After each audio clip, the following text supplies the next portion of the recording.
দুই প্রকার নারীদের রোজা আল্লাহ কখনোই কবুল করবেন না। এরা সারাদিন না খেয়ে কষ্ট করে রোজা রাখবে, বিনিময়ে আল্লাহ পাক তাদেরকে কোনো প্রতিদান দিবেন না। মেয়েরা কিন্তু পুরুষের তুলনায় বেশি রোজা রাখে, মেয়েরা পুরুষের তুলনায় বেশি নামাজ পড়ে, ধর্মের দিক থেকে মেয়েরা কিন্তু পুরুষের দিক থেকে অনেক আগায় আছে। কিন্তু শুধুমাত্র সঠিক তরিকাটা না জানার কারণে, সামান্য ছোট্ট ছোট্ট ভুল হওয়ার কারণে তাদের সব আমলগুলো বরবাদ হয়ে যাচ্ছে। এজন্য নবী বুখারী বর্ণনায় বলছেন, উরিতুন নারা ফাইদা আকতারু আহলিহা নিসাউ ইয়াকফুর, আমি অধিকাংশ নারীদের স্থান দেখেছি জাহান্নামে, অধিকাংশ নারীরা জাহান্নামে চলে গেছে। দুই প্রকার নারীদের রোজা কবুল হয় না। তার মধ্যে প্রথম নম্বর, এক নম্বরে নবীজি বলেন, যারা স্বামীর অবাধ্য স্ত্রী, ওয়ায়াকফুরনাল আশিরা, যারা স্বামীর অবাধ্য স্ত্রী, এদের উপরে আল্লাহ পাকের লানত থাকে সর্বসময়, নবীজির লানত থাকে, ফেরেশতাদের লানত থাকে। এরা যত ইবাদত করুক আল্লাহ কোনো ইবাদত তাদের কবুল করেন না।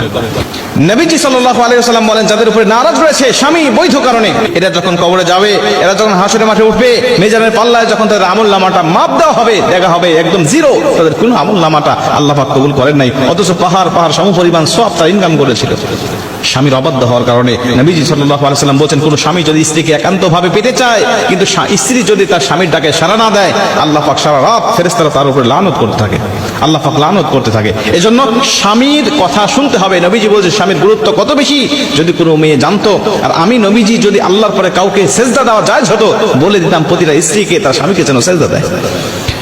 মুসলমান ভাইরা আমার, দুই নম্বরে নবীজি সাল্লাল্লাহু আলাইহি ওয়াসাল্লাম বলেন, ওই সমস্ত নারীদের কোনো ইবাদত আল্লাহর দরবারে কবুল হয় না যেই সমস্ত স্ত্রীরা, যেই সমস্ত মেয়েরা বেপরদায় চলাফেরা করে।